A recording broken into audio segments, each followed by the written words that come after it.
Of the people 90.3 FM, and I bid you welcome to Nigeria's most anticipated show on radio. This is the Evening Rush right here on VOP 90.3 FM. I'm your guest for today. My name is Chioma Innocent. Remember that Evening Rush comes to you every weekday from 7 to 9 p.m. and this is where we have topical conversations, pertinent conversations, important topics that concern you, that concern me as a people, as Nigerians, and indeed as humans. A lot is happening in the Nigerian political space and in the Nigerian security space and the intelligence community, and every day we come here to talk to you about these issues because they concern you. Now, we're looking at a number of issues this evening, and we'll be looking at Asari Dokubo, former militant leader and Niger Delta activist Mujahid Asari Dokubo, vowing to kill Boko Haram fighters if they attempt to enter Port Harcourt in Rivers State. Now, he issued the threat in a viral video while reacting to the rise in cases of killings and kidnappings across Nigeria. He warned that he will not hesitate to confront and kill any terrorists who attempt to operate in the oil-rich state. According to the former militant leader, he says his faith or his religion as a Muslim will not stop him from fighting back if attacked. This is just as many Nigerians are asking the question. Although thankfully, the 24 girls who were kidnapped from Maga Girls Comprehensive Secondary School in Niger State have been rescued. They have been released by the bandits, and Nigerians are happy about the situation, but then they're also asking, how did these come about? And how will Nigerians know that the government indeed did not pay a ransom to these terrorists before these girls were released? They claim that no ransom was paid. But then, does it mean that the government has the phone number of these terrorists and can call them at will? Does that mean that security agents know their location and can speak to them at will? Does it mean that these terrorists can come in and out of anywhere they want in Nigeria and leave without the security agent intercepting them? Even though Bayo Ononuga, the president's special advisor on information and strategy, told us that the security agents, they know where these bandits are and they can get them at any time at all. If the security agents know where these bandits are, then what is stopping them from actually going after these bandits? Now, it might seem that we are regurgitating this conversation, but we need to let you know what is happening. It is at your doorstep, not even at your backyard. As a Nigerian, you should be very, very concerned about what is going on in the country, and that is why we're talking about these issues today. So we'll be dissecting issues around insecurity this evening, and also looking at the preparedness of the opposition ahead of 2027. No doubt, as much as we are talking about insecurity, politics is also a huge driver of whether or not a people are secure. When the president was campaigning, when the current incumbent president was campaigning, he did tell us he would do everything he could to make life better for Nigerians. I recall he talked about electricity, saying, if I do not give you constant 24-hour electricity, then don't vote for me to come back in 2027. Do you have constant electricity? I remember the president also talking about food security, saying there will be food. At least you remember the famous clip, Agbado Ewa. There will be food, there will be rice, there will be beans. Are you eating well today? Are you eating better than before he came into office? Are you doing better than before May 29, 2023? This is not to criticize the government, although criticism is good in a democracy, but one thing we'll always say is that it should be constructive. Yesterday, we had a conversation with the Nasarawa State APC spokesperson, who's also the national chairman of the APC spokespersons nationwide. And quite a number of you were not happy with what he had to say, as he felt that he was whitewashing this administration and making it look as if they were doing everything they could to make life better for Nigerians, and Nigerians were being ungrateful and impatient. He also chalked it down to the destructive criticism of the opposition. But today we want to talk about how insecurity seems to be pervading different areas in the country. The Edo State Governor Monday Okpebolo has ordered tighter security after a viral video showed someone claiming to be a bandit who was talking about how he would unleash mayhem around some areas in Edo State, particularly Ekpoma and surrounding areas. Now, the Chief Press Secretary to the Governor, Fred Itua, issued a statement today saying there would be strengthened coverage from Benin, around the Benin to Auchi Expressway, Ekpoma to Uromi, Eho to Iruekpe, the Benin bypass, Ewu to Irua to Biaja stretch, and the Benin to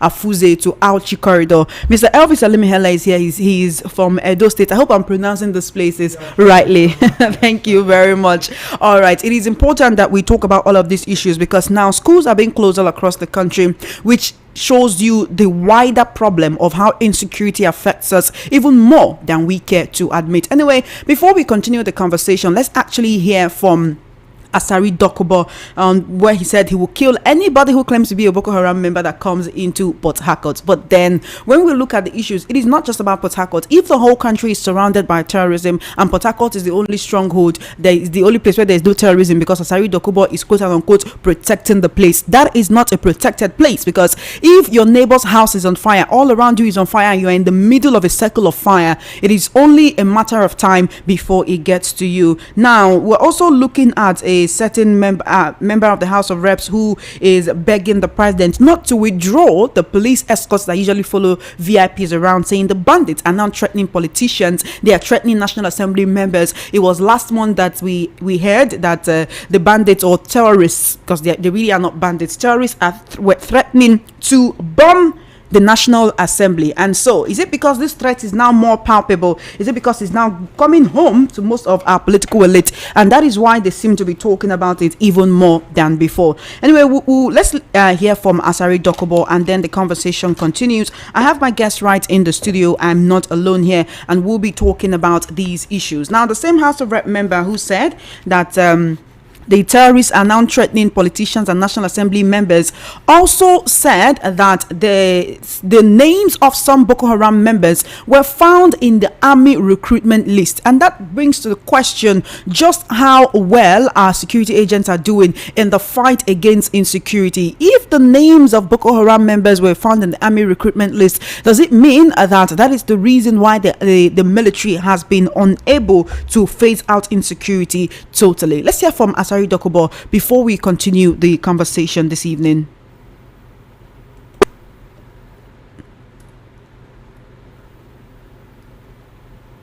You know, say my business.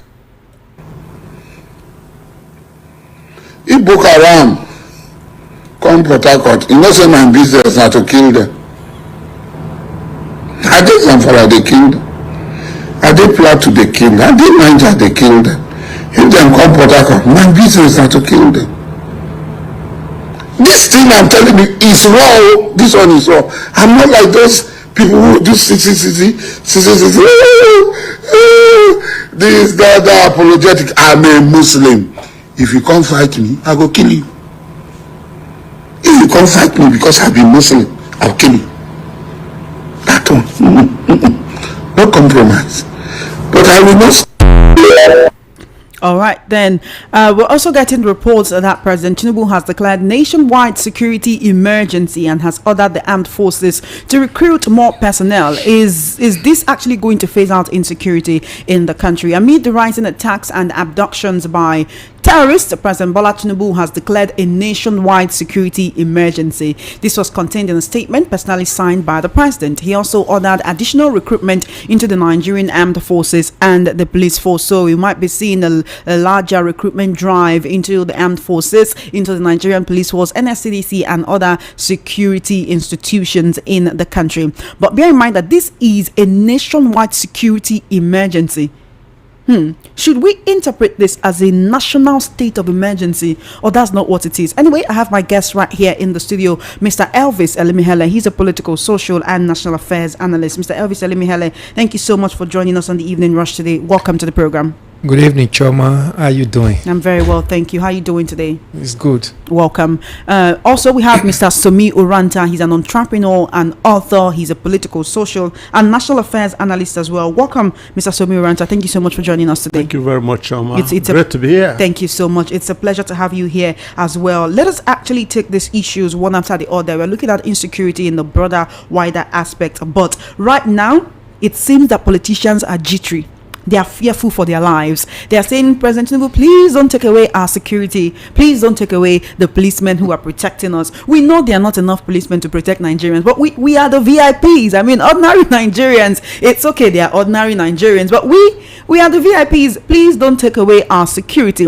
Is it time for these quote unquote VIPs to actually look towards private security companies and leave the police officers to protect the average Nigerian? Is the average Nigerian not supposed to be a VIP to the president? Because when we see them get VIP treatment is when it's time for election, when it's time for campaign. The places where they have no water, where the roads are impassable, you will see ballot boxes will get to that place. You will see campaign posters will get to that place. Isn't the government supposed to treat the average Nigerian as a VIP? I'll start with you, Mr. Somi Uranta. Well, the situation in Nigeria is that, like the George Orwellian animal farm, all animals seem to be equal, but some are more equal than others. But you see, the truth is, the government, the president making this proclamation asking that the VIPs be flowing alone, that the policemen that are guarding them will have to be withdrawn. I do not see it working out, because this is a meal coupon of the police, especially at the high echelon of the police authority. It will not work. It will not work. But then, even beyond that, Nigeria is in a dire strait, security-wise, economic-wise. Every aspect of our lives, is in turmoil. So I do not see how this whole thing was going to work out. The government have not shown seriousness. They have not shown capacity. They have not shown preparedness that they want to stop this thing. Because this marauding terrorists and headers and what have you, all that they've been doing is because there is no political will on the part of the government to stop it. How can you even think of stopping them when you are recruiting, when you are bringing people, terrorists, into the system? You are integrating them. You are doing a program you call, or a process or policy you call de-radicalization.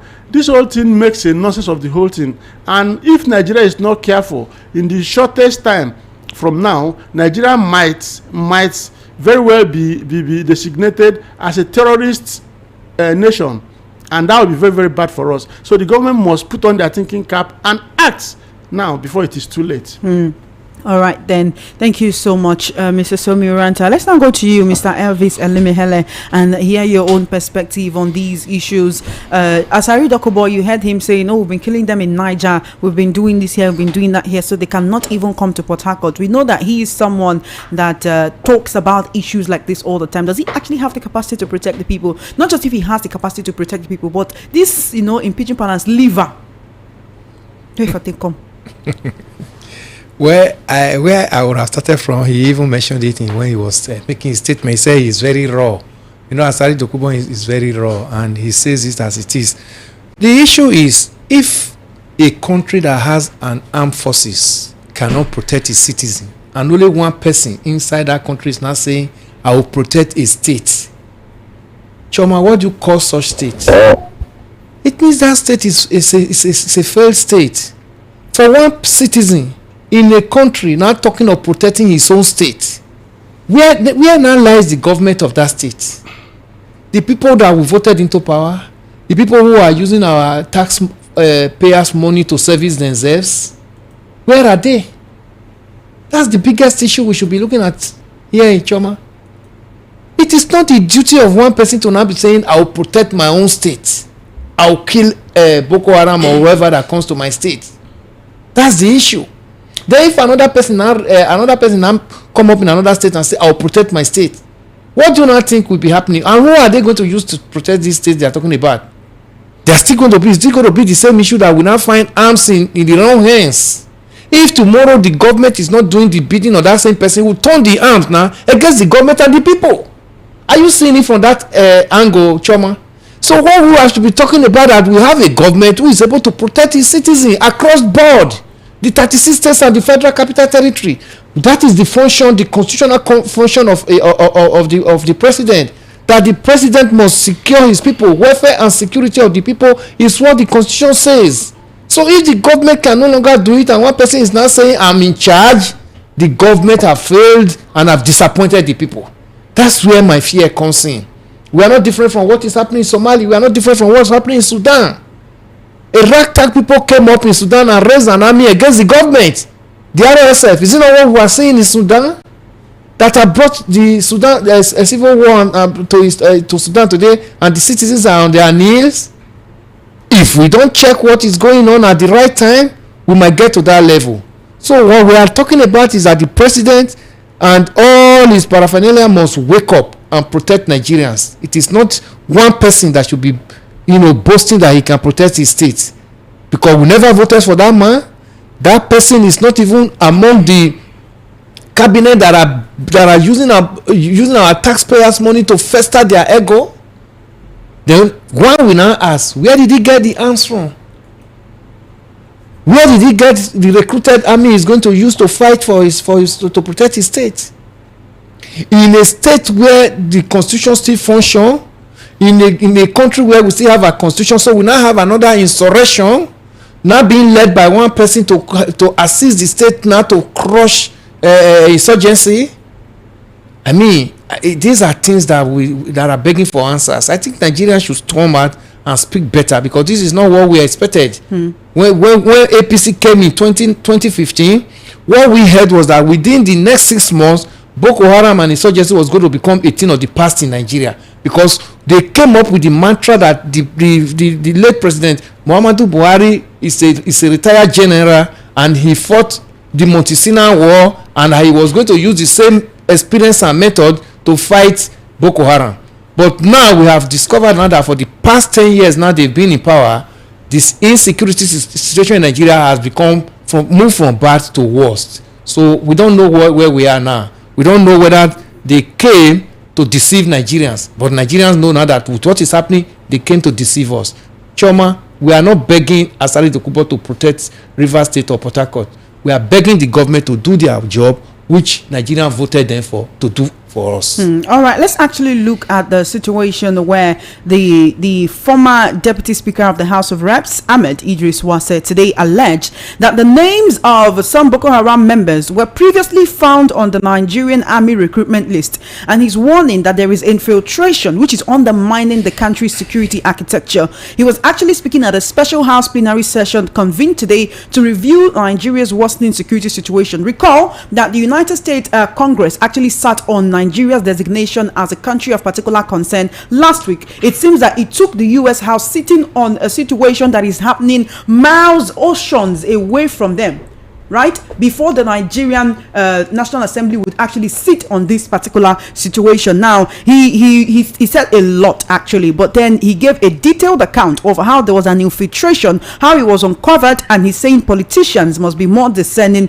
in security recommendations. He's also the one who complained that they need their VIPs as they are now being threatened by these bandits and terrorists. I have had a telephone Mr. Joseph Olorenshaw, and he'll be speaking. He is a criminologist, and he will be shedding more light on this situation before we continue with the conversation, before we continue this conversation with our analysts in the studio. Mr. Joseph Olorenshaw, good evening to you. Well, good evening, Chairman. Thank you for having me. All right, go ahead, please. I think I listened to a lot of people making comment on the whole issue. I think it's a bit very, very unfortunate that the security issue become like everybody we just I think it's like we are just joking. We turn security matter become like a comedy.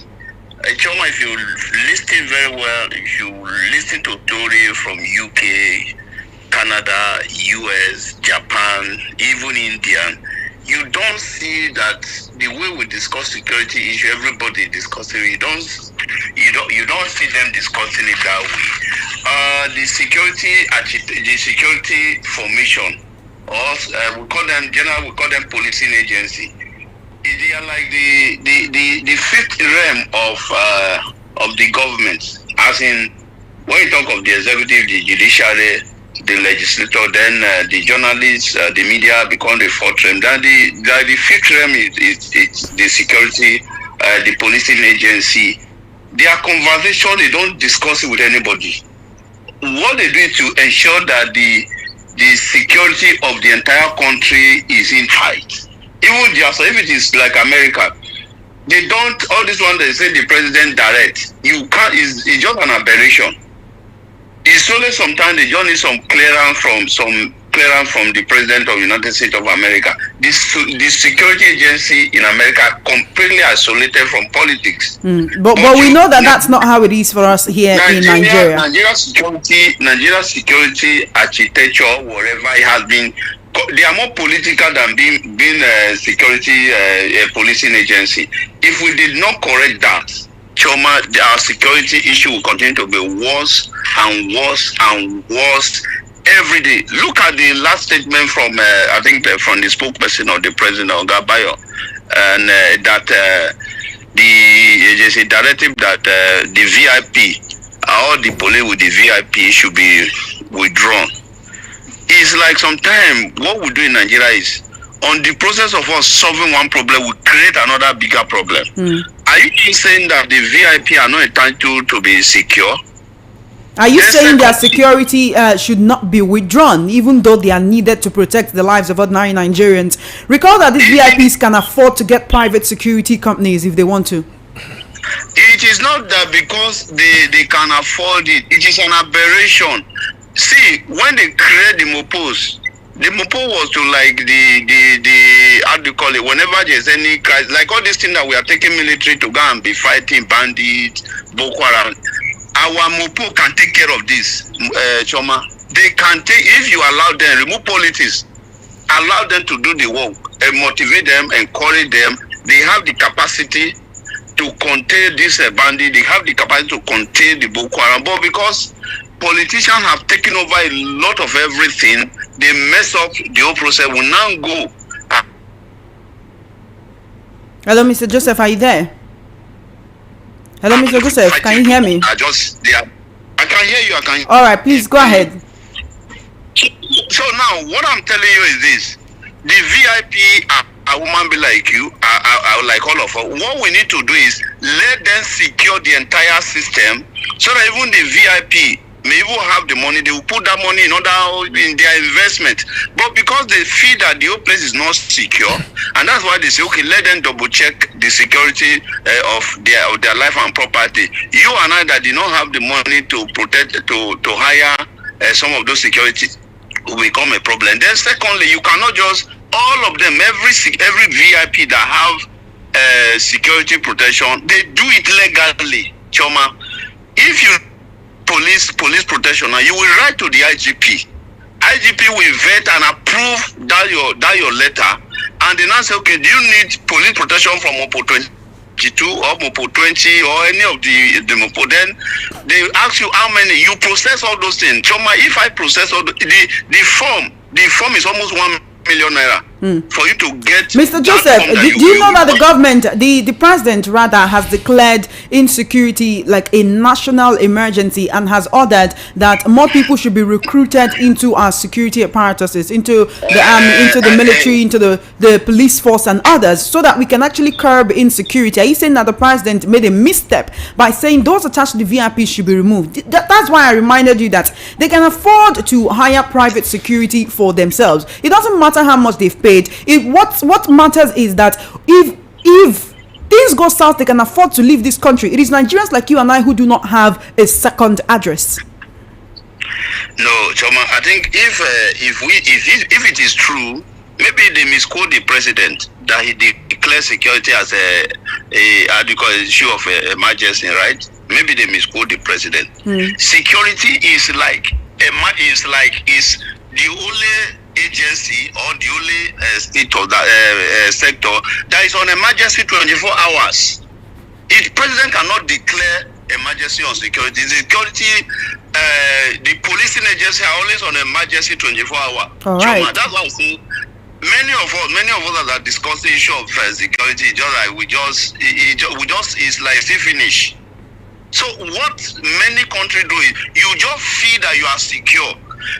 But you see that we are not secure because every day IGP we do a press release. Why should we be doing a press release on issue of security? You don't need it. It is Nigeria that will be testifying that we feel secure. Or tomorrow you say the senator again is equally an abnormality. It was the senator have passed vote of confidence on the security chiefs. It is in Nigeria, you and me, that will be passing vote of confidence on this security chief that they are doing they are doing their work. All right, every then. VIP is always being protected, completely protected. So it is abnormal. A person that is protected, the person that's supposed to pass vote of confidence on the security agency or security chief, you abandon him, you leave him. Then people that are there that are enjoying some of those services from security now say they should do it. So for me, Choma, what we need to do is let us sit down as far as concerned Nigeria and understand what is security. Thank you, Mr. Joseph. A lot of people did not have business discussing, and that's why everybody is just causing confusion everywhere. All right, thank you so much, Mr. Joseph. I do appreciate you.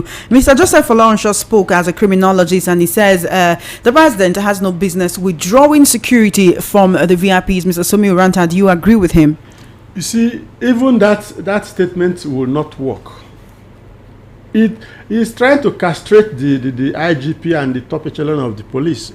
Joseph just mentioned that even the form for you to get to request for police security is very expensive. You see, this is the money they make into themselves to pay for so many things they do, you know. So it will not work out. If you do it officially, you know, Nigeria will have a way. There is always different layers of situations. When you do it in formally they say no, we have obeyed the president. Behind the scene they will be doing it, so it will not work out. And again, the question of even trying to say you want Nigerians to be recruited, more Nigerians to be recruited, people who have the zeal to do the work will not go there, because the government, through its policy, very wrong policy, so to say, have, you know, created a situation where moles are planted into the security system, into the security architecture of Nigeria. So you cannot, no right-thinking Nigeria will go and join any of the military formation, be it police and all that. It's only those who cannot do anything else. Their life is at the greatest ebb of it. Those are the ones that will want to say, okay, let me just take it. After all, someone who is in the gutter, what is he fearing again? Someone that have failed completely, let me just go there anyhow it be, and they will not do the job. The government must first of all, if they want to tackle security in Nigeria, they must first of all cancel that very, very obnoxious policy of de-radicalization, of reintegration, and ensure that all these dangerous elements are weeded out of our military architecture. All right. That is when anything will start to talk about security. All right, then. Mr. Elvis Lemihele, you've heard the former Deputy Speaker of the House of Reps, Ahmed Idris Swasa, saying that there was a time when Boko Haram members were found in the list of the army recruitment, and he's warning that things will get worse if we do not act now. I want to play a clip from Bayo Ononuga on a monitored television interview yesterday, where he said that the security agents know where these bandits are. They know where they operate. And the question is, why have they not rounded them up? Let's actually take a listen to him before we continue. And no indication of who they are? Well, I said the security people, they know all the bandits that operate in that axis. They know them.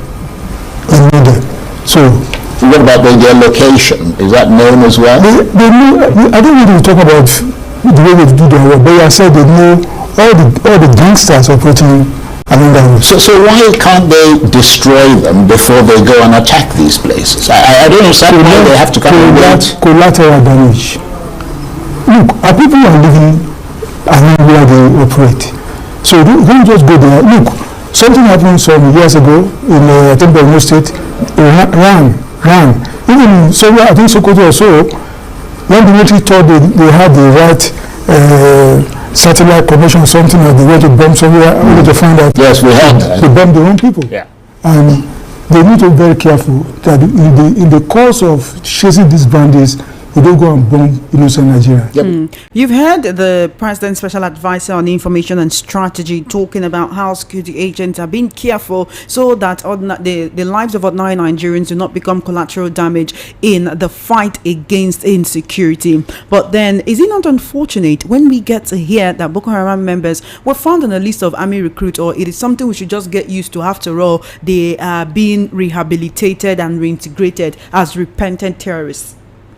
Choma, if you listen to when former President Goodluck Ebele Jonathan told Nigerians that Boko Haram has infiltrated his government and he has infiltrated every facet of Nigeria governance system, you will know too well that what the senator said is true. A situation where when you want to recruit into the Nigeria army now, they now have slots for senators, have slots for ministers, have slots for traditional rulers. Are you talking of an armed forces of a nation? Is that not politicking? You brought politics into it. And you know too well that some of these politicians, traditional rulers and ministers, some of them are apologists of all these terrorists. And you are not giving them slot to bring in men into the Nigerian armed forces. Who do you think they are going to bring in, Choma?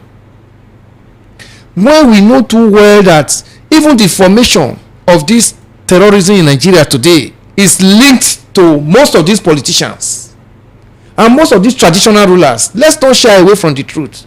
No, it's not these boys, these ragtag boys that are in the bush that come out with AK-47. They are not the people that are terrorizing Nigerians, Choma. The persons that are terrorizing Nigeria are those ones that gave them the backbone, gave them this arm, feed them in the bush, supply them all with all the logistics. We were told that they brought motorcycles to the schools they came to pick these guys that day. Those motorcycles, are they made in Nigeria? Is it not somebody that brought them into this nation and gave it to these boys in the bush? Those motorcycles, are they not fueled? Like liter of fuel that is almost like 1,000 naira in Nigeria today, are they not fueled? Those motorcycles, don't they sometimes spoil? Who organized mechanic to fix it for them? Let's even talk of that motorcycle alone first. Then talk of the AK-47 that these boys brandish. Do you know how much it costs? Do you think it's those ragtag boys that are in the bush that are able to afford almost $1 million to buy AK-47? Then talk of the bullets these boys waste on Nigerians every day. Then who are the people that are doing this? Are they not part of these persons that we have told our Nigeria police to be protecting in the daytime, but at night they hobnob with these guys in the bush? This is where the government should do intel. A lot of intelligence should be brought in. A lot of political will should be brought in, that these guys in the bush are not our problems. Our problems are those that are dying and whining with the presidency, and the presidency are covering them, are shielding them at the detriment of you and I.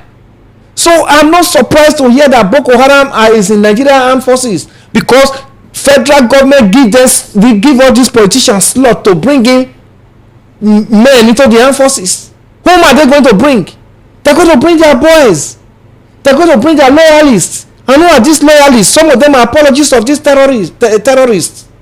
That's where the situation became dicey and polarized. That's why you see that Nigerian armed forces we plan an operation. Before you know, it will be leaked out to the Boko Haram and the terrorists. Before you know, an ambush will be held against them, and you hear that we lost some men. Why do you think our operations of Nigerian armed forces is no longer successful? Because there are moles among the armed forces now who leaked information to the insurgents.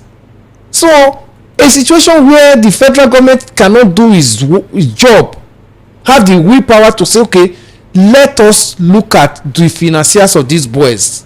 If they are able to arrest those boys and those financiers and brought to book, those boys will be tired in the bush when there is no drug. These boys are on drug. Do you know how much it costs to buy drugs for that number? We were just told that almost about 200 and something are still from the Niger State school. The Catholic school in Niger State is still in their custody now. Those guys, those children are fed daily. Even ordinary water they give to them daily to drink. These children are housed somewhere. That is us assuming that they are actually being fed every single day. The people who have the evil mind to go and kidnap people and put them in the bush, you think they'll feed them? They feed them, even if it's once in a day or once in 3 days. Even if it's once a day. You think they care about keeping them alive? No. You see this one that we released yesterday. We saw the video. They are not looking hungry. They are not looking malnourished. They fed them. they are fed. It's for a purpose. It has become business. That business line is what I'm saying. The government must have the willpower to cut. If it is not cut, that business line, these boys will just be there in the bush. These boys are not the ones that are terrorizing us. That's what you should know. The people that are terrorizing are the big men within the government circle, and the government know them because they are also financiers of elections. They support politicians to get to power. That's why the politicians come to power and they will not be able to do the necessary job they are supposed to do to protect you and I. These children are fed. Where is the money coming from? Where is the food coming from? We have customs at the border. All these ones, how did they pass the custom to get into the bush? We have policemen everywhere. If I'm driving from here to my state now, we have over 30 checkpoints from Benin to Lagos.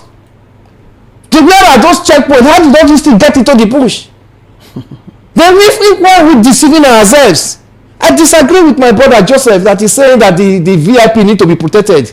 I'm not I'm not in support of VIP being protected. The VIP can afford their protection. Choma, in South Africa, we have over 200 and something licensed private security that carries arm.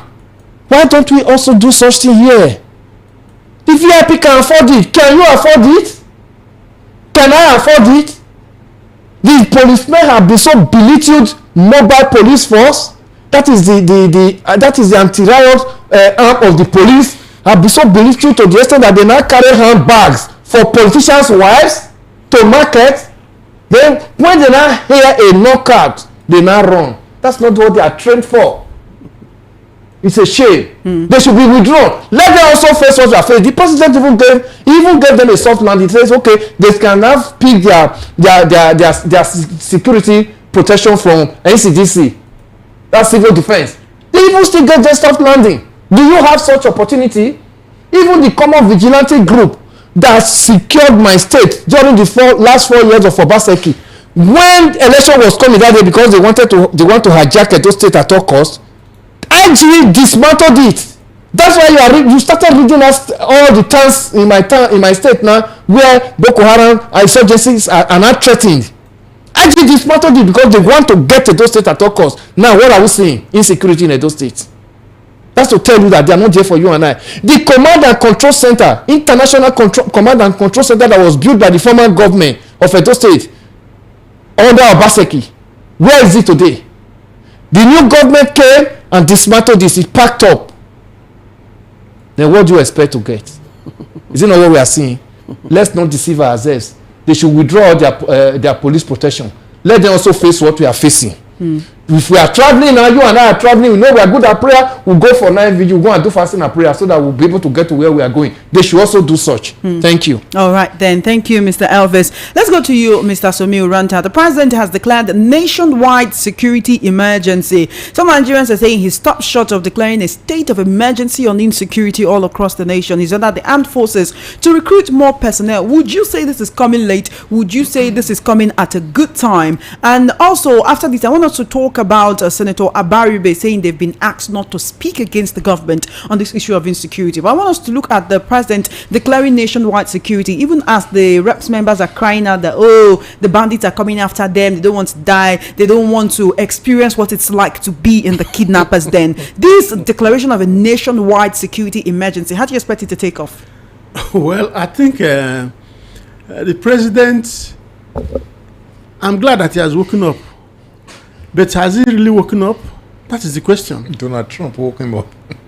Have we really woken up? Because if the president is awake now, he should be, we don't need to tell him to release the list of 400 terror sponsors that the government of Buhari hid. And if you have, government is a continuum. Let the president release the names. Who are these people? But I suspect that there are people that eat with the president. So releasing those names will be so catastrophic and calamitous. Maybe that's why they refuse to release it.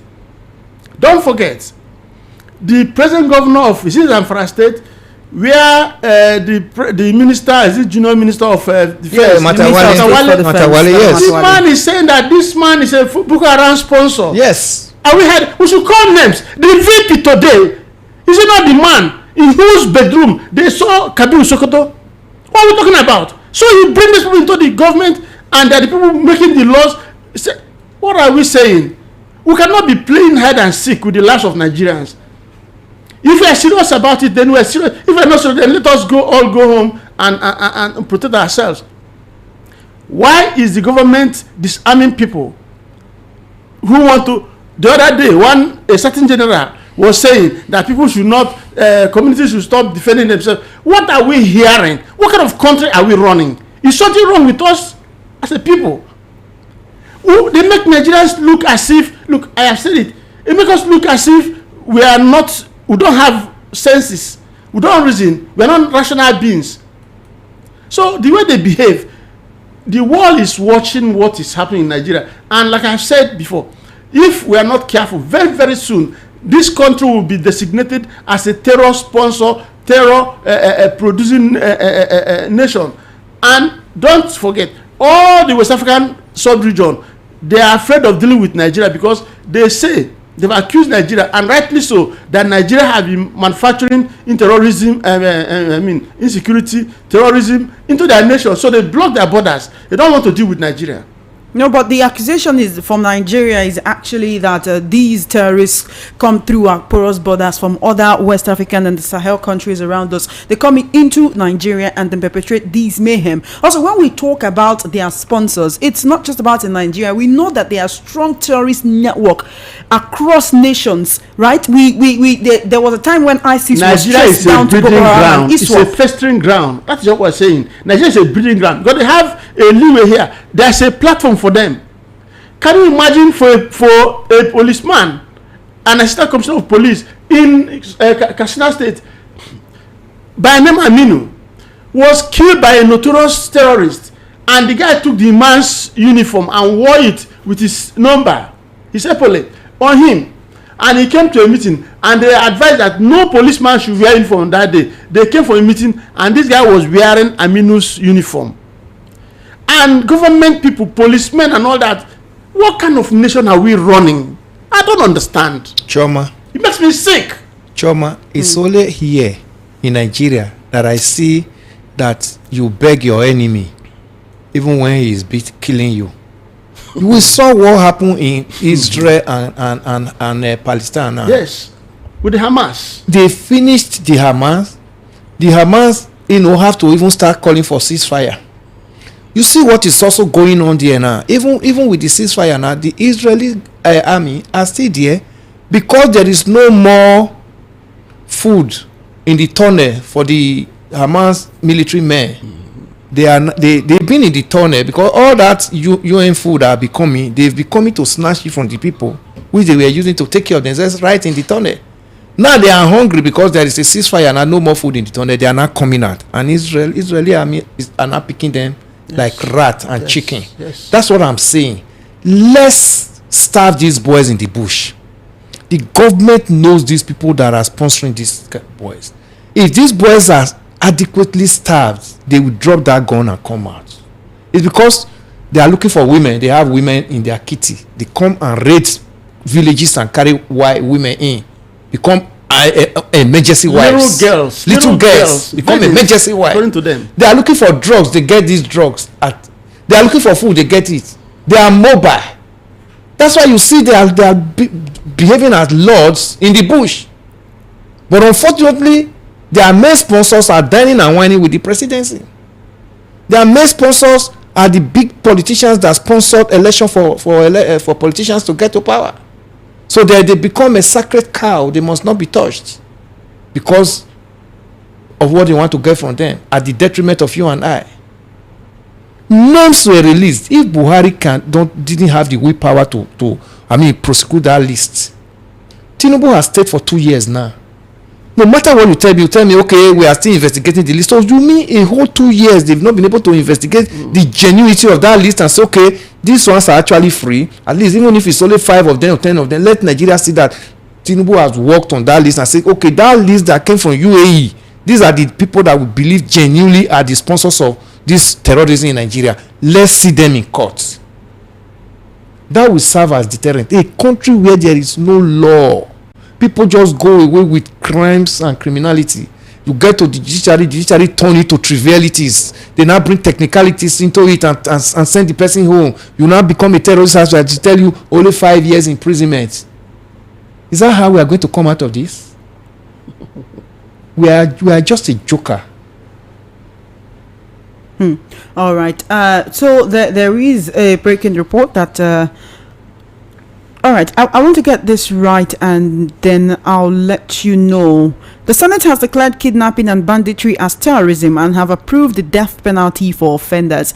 Right, during the World News at 6, I did talk about how a certain APC chieftain came out to say that the federal government's failure to declare bandit as terrorists is a major challenge in phasing out insecurity. I want us to take a listen to him and then we'll talk about the Senate declaring kidnapping and banditry as terrorism. Why do we even have to do that, to go through this declaration? Now that this has been declared, would we expect it to be added into the Nigerian constitution that anyone convicted of terrorism will face the death penalty? But I want us to listen to this APC chieftain in Kwara State, Abdul Rauf Bello, saying the federal government's non-declaration of bandits as terrorists is a major challenge in addressing the renewed wave of insecurity in Nigeria. Let's actually take a listen to him and then the conversation continues. I mentioned the other time that the bandits are, jihadists. I gave them that classification because, to the best of my knowledge, I'm not aware of any law enacted by the National Assembly of the Federal Republic of Nigeria declaring these people as terrorists. And that is a very great lacuna that has been hindering the federal government to give them the terrorist treatment, the type of which President Donald Trump is expected from the government of Nigeria. That is why those people are yet to be declared by the federal government as terrorists. So the Senate has finally done that, declaring kidnapping and banditry as terrorism and also approved the death penalty for offenders. Do you see this making the situation better? I mean, these terrorists are not even scared. The other day, one of them came out to say, we'll start kidnapping politicians, we'll be kidnapping soldiers, and we'll even kidnap the president. He says, don't bother asking the government to help you. They can't help you. Instead, pray to God. So maybe he's hoping that when Nigerians pray to God, then God will touch their hearts and then they will stop what they are doing. But then if these people they're not scared of anyone, they're not scared of the soldiers, they're not scared of the government, they're not scared of even the God that they call, they're not even scared of the president. They were threatening to kidnap Nigeria's president. So now that they know that the death penalty is awaiting them if they are caught and convicted, do you think this will actually solve the issue? These guys are ready to die. Don't forget, these are people that will want to kill so many people and die with them. That's why when I hear this issue of de-radicalization, reintegration, I say, people, something is wrong with us. Because a man who is ready is very, very ideological, is heavily embedded in the ideology that if you die fighting a cause, whether worthy or not, in the reasons of it, that they will be given a certain number of virgins. So even when some of them that cannot wait, they go and grab these girls in their schools and begin to enjoy the whole thing before they die. So they don't give a damn. But the thing is that the system have enabled them for so long. So if you are in their shoe, will you be afraid of anybody? When the highest authorities, people within that cadre are fraternizing with them. So what are you going to be afraid of again? It's like a woman, no matter how small the woman is, if she's say 18 and she's married to an 80-year-old man, you see him hit the man on the head and be playing, and he does not care.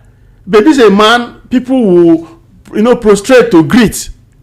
So it's the thing. They have become so used to the people that who so revere. That is why they don't care about anybody. Is it not the military we are talking about? When they look at the way they dealt with that general. Look at the way they dealt with it. For even another general to come and be telling us that you should not defend yourself. How many times have our military gotten to the point of attacking them, and they are asked to disarm, to go back, to withdraw, retreat. So they know that they have power.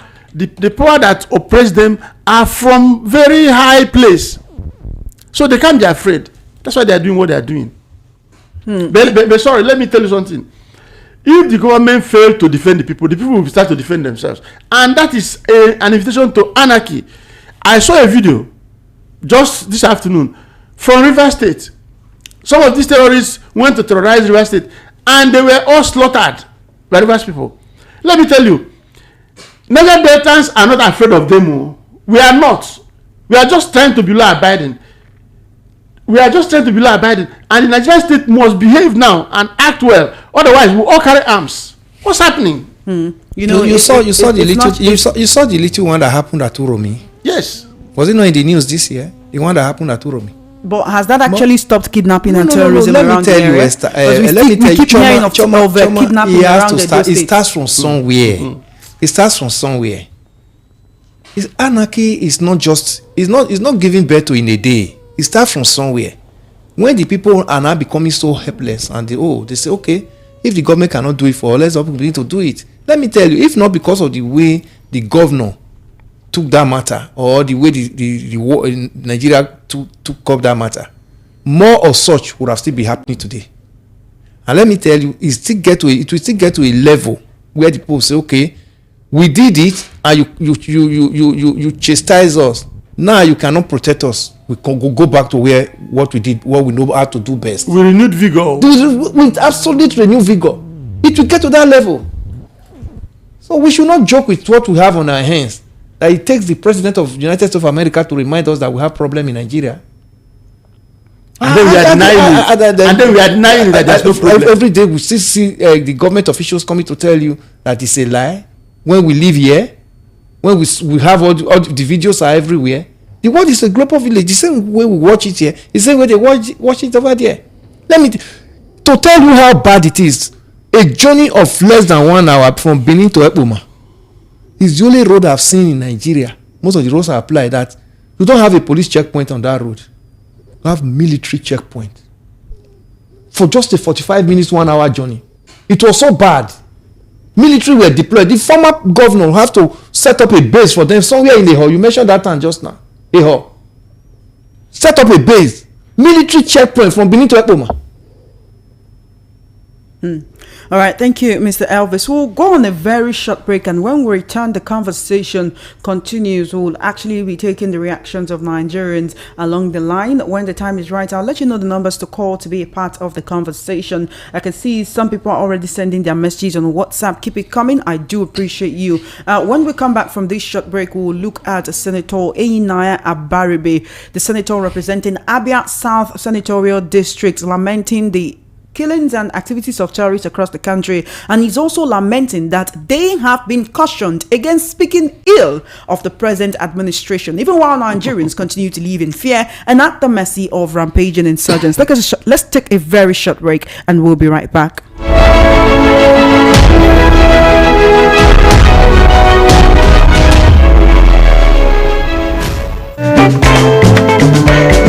Customer welcome. What you want buy? I want buy changeover. Quota Fuse and Distribution Board made of 100% heavy duty copper. Oh, come, I get am. See, I'm here.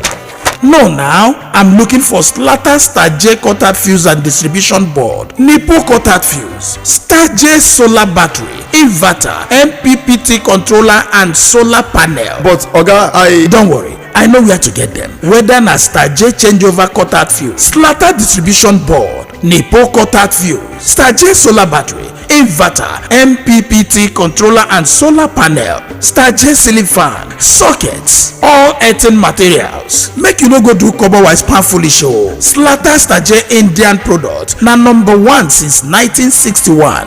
Made of 100% heavy-duty solid copper with no compromise. Available in all leading electrical shops nationwide. Slatter Star J na you Biko.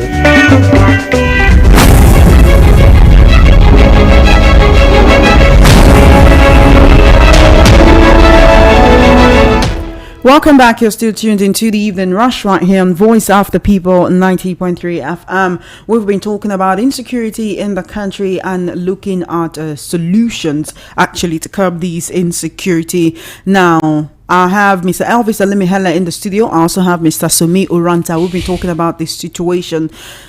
The senator representing Abia South Senatorial District, Senator Einai Abaribe, has lamented the incessant killings and activities of terrorists across Nigeria.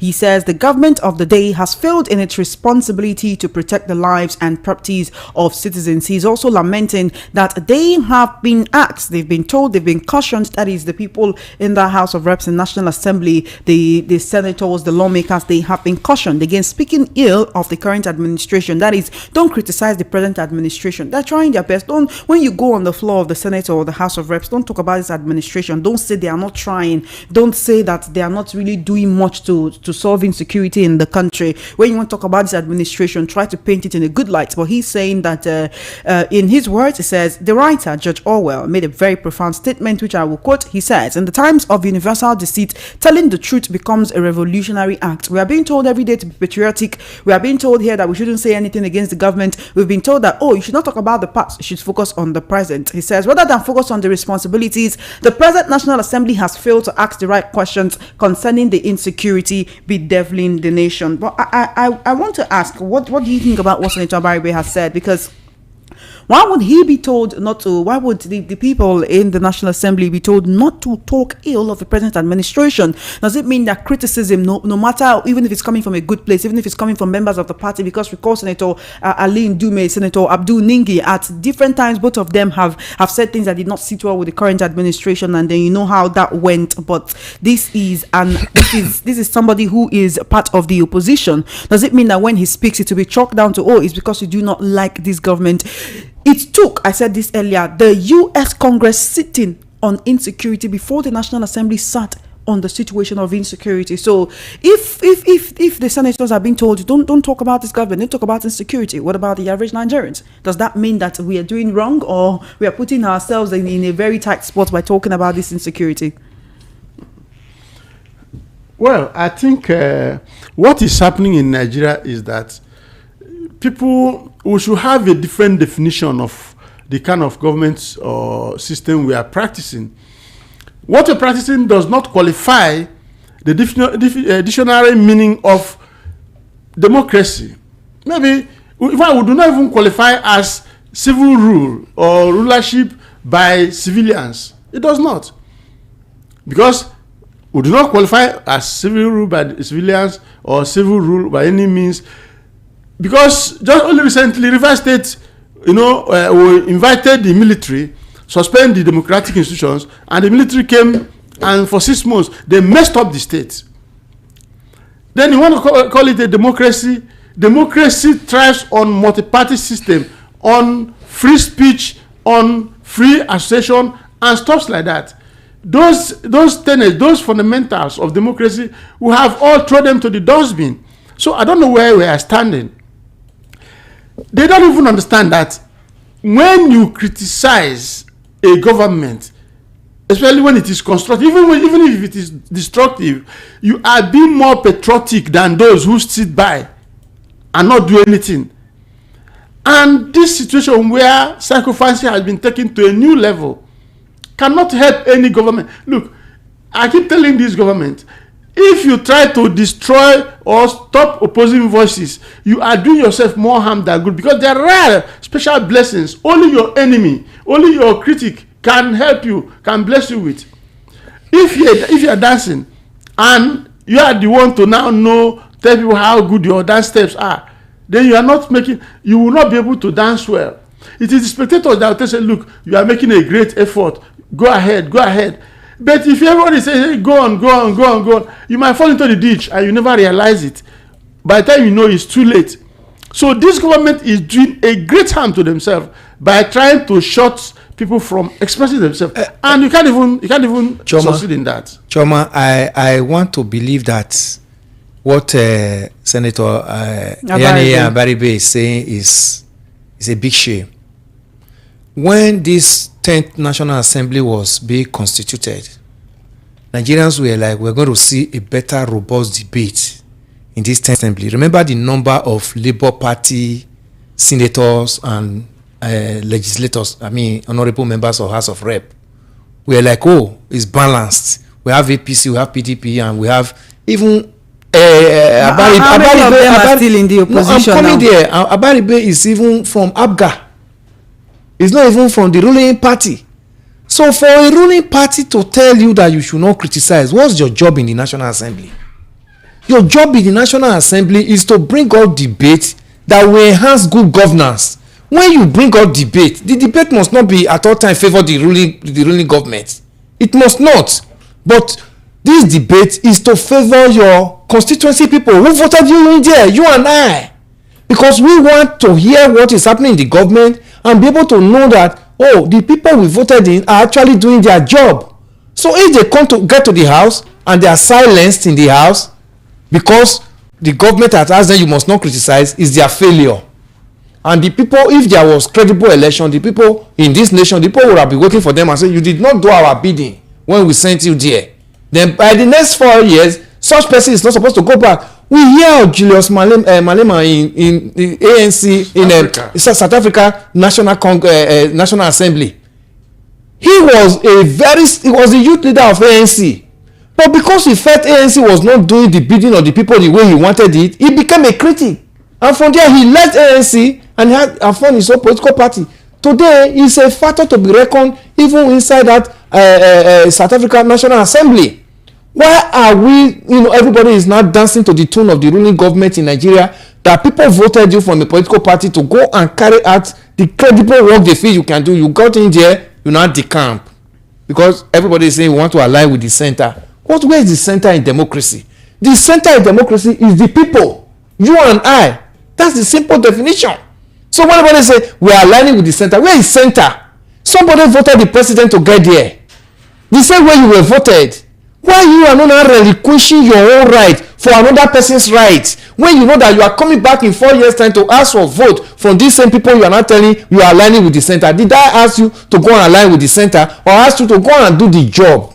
That everything that we are suffering from our own constituency, let every other person in that same National Assembly from different constituency come up and bring head together and say, this is what my people need. So a situation they said we should not criticize. Even if they said they should not criticize, the Nigerian media, the fourth realm of the estate, will do their job. And that's part of what we are doing here this evening. Thank you.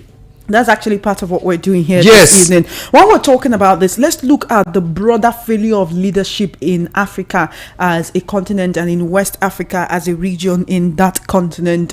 We've looked at ECOWAS. When we talk about insecurity, there was a time when I used to hear about the exploits of Nigerian soldiers, the Nigerian military, when it comes to ECOWAS missions and indeed in global missions. But now it seems that our military is no longer what they used to be. So let's also look at the wave of military coups. The latest is in Guinea-Bissau, and that happened just today. The president was arrested. There were gunshots around the presidential palace. This is coming just 3 days after a presidential election was held. The military was not happy with the elections and they felt that it did not go the way it was supposed to go. Would you say that there is a growing dissent, there is growing uneasiness with a democracy in Africa because the African leaders are not doing what they are supposed to do in West Africa, really? Because they're not doing what they are supposed to do and they're leaving the citizens wanting for more, and that is why we have the military coming in. Recall that there were talks of or rumors or reports of a military coup in Nigeria, but that was quashed, that was nipped in the bud.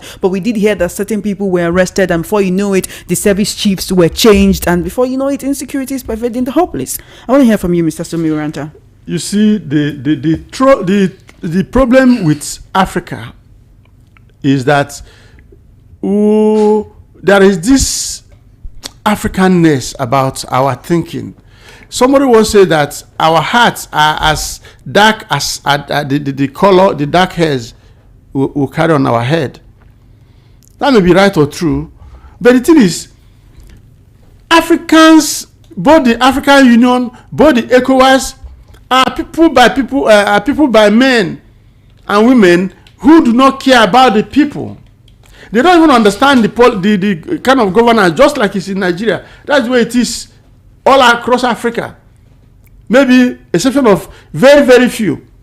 When they get there, they want to line their pockets And that makes the Caucasians and the rest of the world feel that Africa, till tomorrow, some of them still feel that Africans have tails and they live on trees. We may not be living on trees, we may not really have tails, but we behave like our attitude portrays that. You know, how can, see, this brings us to the sanctity and the sacredness of the ballot. The ability to vote in somebody and ensure that your vote counts. But we think all this boju will do here, just cover up, you know, the more you look, the less you see. We think that we are doing anything. We are reducing our general humanity as a people. Look, the government, Nigerian government, you have to be careful because this thing is shrinking everywhere. Recently we had the coup. It's not the coup is not about the people. You know, you mentioned that the military are not satisfied with the election. No, it's the people. If the military strikes, it is because of the people, the what they feel, the pulse of the people. Nobody, no military go to all those countries will act without the people. It is what the people say. They aggregate the opinions, the feelings of the people, the pulse of the people, and they act because they too need the people. No government can do without the people's consent. So whoever thinks he's in power and he wants to do just how he wants to do without caring for the people, he would, the person or the group of people will regret it eventually because the power lies in the people. Today, it might look like the people have been beaten, and we don't have any power. But don't push your luck too far because every human being has an inherent power that is in him. Why we all wear clothes is because we all have muscles, so everybody covers his own. For the people to decide to donate their individual wills to form the general will and will give it to someone, you know, to handle and operate on that general will, you must do the will of the people. When you fail to do that, then you are not a government. What is the role of government? Is to create the greatest good for the greatest number of people. If you cannot protect lives and property of the people, then you are not a government. And if you have so declared, whatever happens is up to you. We cannot continue like this as a people.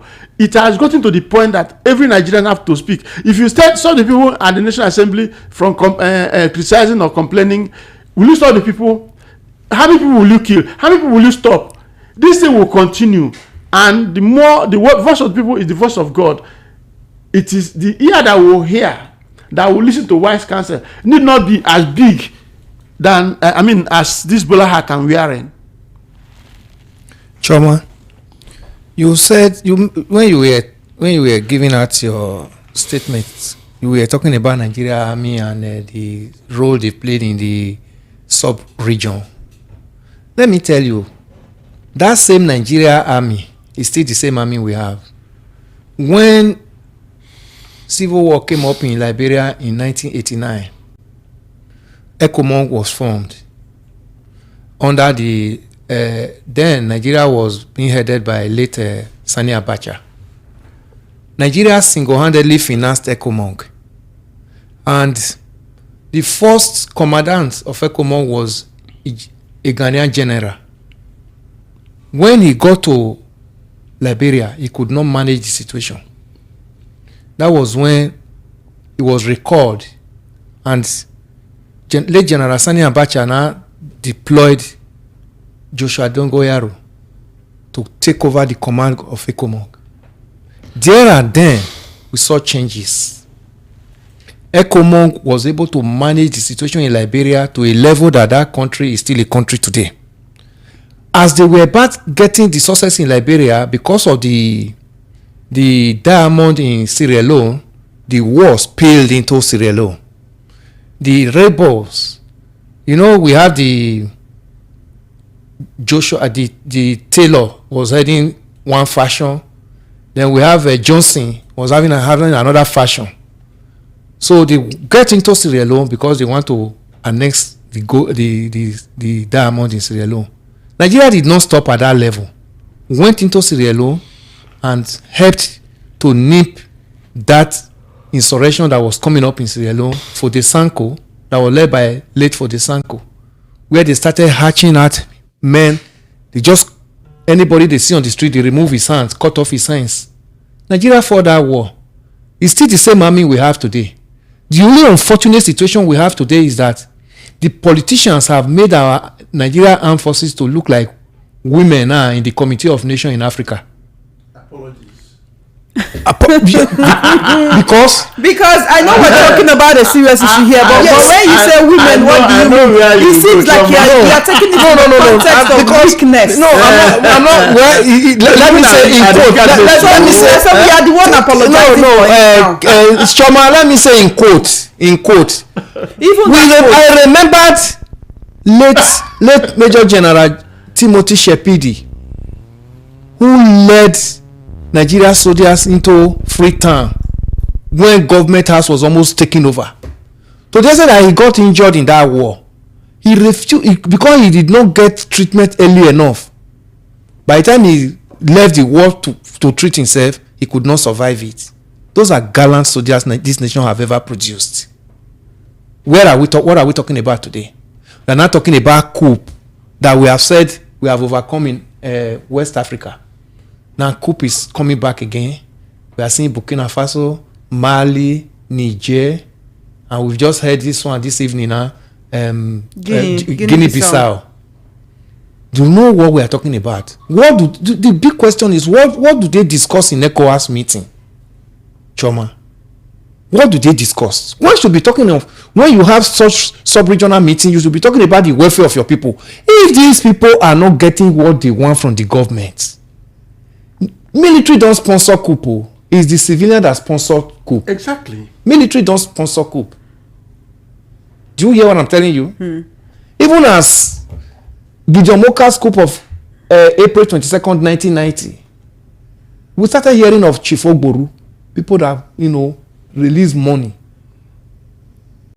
Some people will also tell you that even the late MKO Abiola knows so much about all the coups that happened in this nation.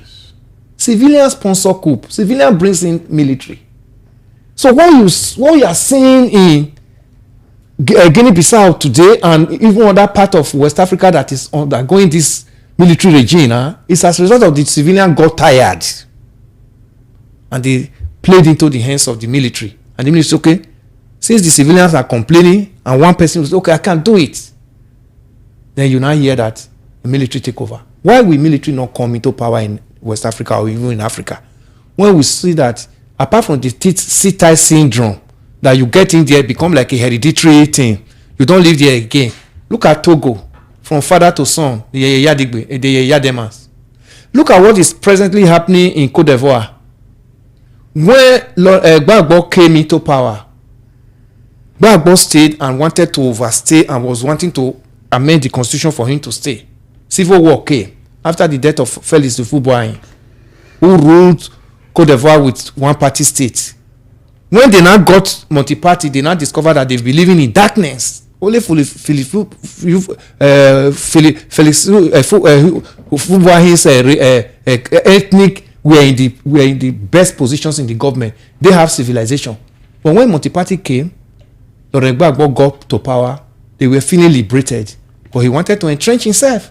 Then civil war came that brought in Alassane Ouattara, the present president. Today, Alassane Ouattara is now doing one thing, is now going for a third tenure. The same problem that brought civil war that removed Gbagbo is what he's doing now. We don't learn now. Because we don't learn. In a place where you don't learn, how will you not have crisis? Why will you not have anarchy? You sit there and now make it like a hereditary thing. So we have to talk to our political leaders even at that sub-regional level, whether at ECOWAS or even in our respective country. We have a duty to respect the people. By the time you take the people out, there is no more democracy. It becomes anarchy. That's why you see some of this military coup coming up. If care is not taken, when it happened in Gabon, I was here with your colleague Esther. We were analyzing it. I told Esther, it has not ended though. We are going to see more. Did we not see Niger?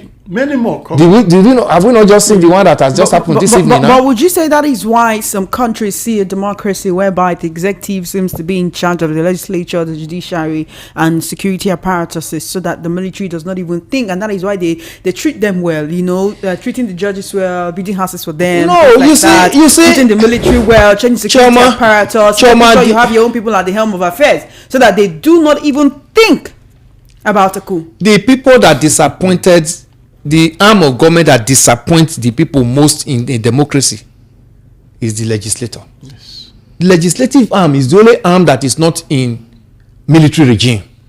Military regime have executive. That's why they still have a head of state. He still has cabinet members. He has ministers. The judiciary is always there. The only arm of government that is not in existence in military regime is the legislators. Unfortunately, they don't know their role. They don't know their right. They don't know what they are supposed to do. You know, they are supposed to be like the bride in a democracy. But they are the people that are telling when the executive president comes to the National Assembly now to drop the budget, you now hear on your mandate we shall stand. It has become a national anthem. You see, they have taken all their roles. They have rubbished their role. How the importance of that legislative arm of government in democracy have been so rubbished. That's why they now carry arm bag for the executive arm of government, and everybody is like, we are aligning with the center. That's the only arm that everybody is like, let's protect it, because that is the bastion of democracy. The legislative arm. All right. So these are the lawmakers. Let's hear from Mr. Somi. So we take calls. The funny thing is that these legislators, they don't understand the role they are playing. They don't know. Because why they are so critical in a democratic setting is the fact that they are all from different constituencies. Either your constituency or your senatorial zone, you are from. It's an aggregation of the entire nation. That's why there are so many. But when they don't understand the role they are playing, maybe because some people feel that, okay, let's go and create problem in party A, party B, so that they'll be fire on the mountain, so that they will now run into a place that seems to be peaceful. Look, we are doing ourselves more harm. Nigeria cannot operate. If we say it's a democracy we're operating on, and we are shouting and saying, oh, we're a democratic nation, we cannot operate on a one-party system. Those who are championing this thing, they are doing Nigeria and themselves more harm than good. Because if you don't have, why most of them are running into, I know politicians are very selfish people, self-centered, but they are doing this thing because some people have gone to set fire in the other opposition parties. So they say, look, where is my political future? Where will it go to? Where will I go to? What will happen to me tomorrow? That's why they're running into the so-called safe place. But it's a great anomaly, and it will boomerang. Because except we have to change the name now. Let's better do it that we are not practicing democracy. Then let's call it whatever name we think is suitable. All right, then it's time for us to take your calls right here on the Evening Rush. I appreciate you for being a part of the conversation. We're streaming live on YouTube. It's VOP 903 FM, VOP 903 FM on YouTube. You can join the conversation by leaving your comments right there. Send your messages on WhatsApp to 0817-175-6338. The number for direct calls is 0817-175-6338, 0817-175-6338, and WhatsApp for direct calls, rather, it's 0803-692-9933, 0803-692-9933. Welcome to the Evening Rush. You have 60 seconds. Why would you do that? 0803-692-9933. Please turn down the volume on your radio set before you call. Turn down the volume on your radio set before you call. Please turn off the radio sets before you call, so that we can hear each other. Welcome to the Evening Rush. Turn off your radio set. Yeah, madam. Good evening to you. How are you doing?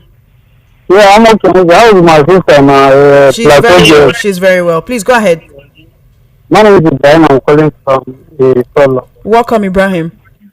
Yeah, my opinion that I want to think about the Nigeria, and Nigeria is before. They know their work and they know what is Nigeria. And even those people that give us wahala, if they just like me say, this soldier is coming, they will run, go back to their own bush. End of today, Fulani is giving Nigeria wahala. When I was small, I know that in military regime, when Fulani hear that army is coming to town, they will just run like that. So today Fulani, so he don't care about everybody, he don't care about military. Thank you. So from our own thinking, the Nigerian military, they need to go back and copy all those who go. No love money. Thank you so much for your call. 0803-692-9933. 0803-692-9933. Welcome to the Evening Rush. What's your name and location, please? Hello, can you hear me? Yes, I can hear you. What's your name and location? Welcome to the Evening Rush. My name is Tony. I'm calling from Abulegba. Welcome, Tony, and thank you for calling. You see, yesterday I was very sad because of that APC man that you brought to the studio. No vex. It would have been better for me to listen to the devil than to listen to that man. Is it that Anyhow, today I wanted to send something to you because some Fulani people said the people that are really causing this problem are the emirs and the people in government, their governors, that the governors know how they operate, and it's governors that buy these weapons for them. They made it very. I have the thing in my phone. I downloaded it from this thing. So I have it and I wanted to send it to you, but I tried to, it was not possible. So what our people are saying is video now. Look, the people in government need to be very, very careful. Okay. Overconfidence can kill a man. These APC people, they are too overconfident. A day is coming that they will be disappointed, and it will be very, very terrible on them. Thank you. That's what I want to say. Thank you for your call. Please turn off your radio set before you call so that the conversation can go smoothly. It can be it's very noisy when you don't turn off your radio set. Please turn off your radio set. Not even to turn down the volume. Please turn it off. 0803-692-9933. 0803-692-9933. That's the number you can call to be a part of the conversation. Hello, welcome to the Evening Rush. Turn off your radio set and give me a call back. Call me on WhatsApp 0817-175-6338. 0817-175-6338 on WhatsApp. You can call me on WhatsApp. You can also send your messages on WhatsApp, and of course I'll take it before the end of the program. All right, welcome to the Evening Rush. What's the name and location? Turn off your radio set and give me a call back. Hello, welcome to the Evening Rush. Good evening to you. How you doing? Yes, I am Madagri. All right, welcome. Go ahead, please. I become interested because of the kind of analysis you brought this evening. Let me speak on the part of the military. You see, the military today have the capability of disseminating these people. Well, I was there, and I know how powerful we were, and they are today. The problem we are having is just simple. The problem is not changing services. The problem is the political will from the command, the CAC, to give a direct order to if there is a direct order from the CAC, from the bottom of his heart to clear these rubbish people. I tell you, 72 hours. People talk of equipment, we have equipment. People talk of manpower, till tomorrow we have manpower. 72 hours, they will flush out. Yes, but we are there. When this thing came to Kaduna rubbish, it was the late Buhari that led things under 24 hours. They flushed them out. So the only problem we have in this country is the political will for the CAC to give order. Because maybe it's eyeing, I don't know, it's not the only one, even the past president, maybe it's eyeing the 2027 election. I don't know, that is why it's scared. Can you imagine that it was on public domain that he had an interview with a lady, and they were asking him, what do you do with this Boko Haram? He said, they will kill me. What does that mean? So all this our front, back and forth, it is just the political will from that area. Thank you. Thank you for your call. 08036929933, 08036929933. That's the number you can call to be a part of this conversation. You can also call me on WhatsApp 0817-175-6338. Welcome to the evening. Turn off your radio set. Turn off your radio set. Welcome to the evening rush. Please turn off your radio set.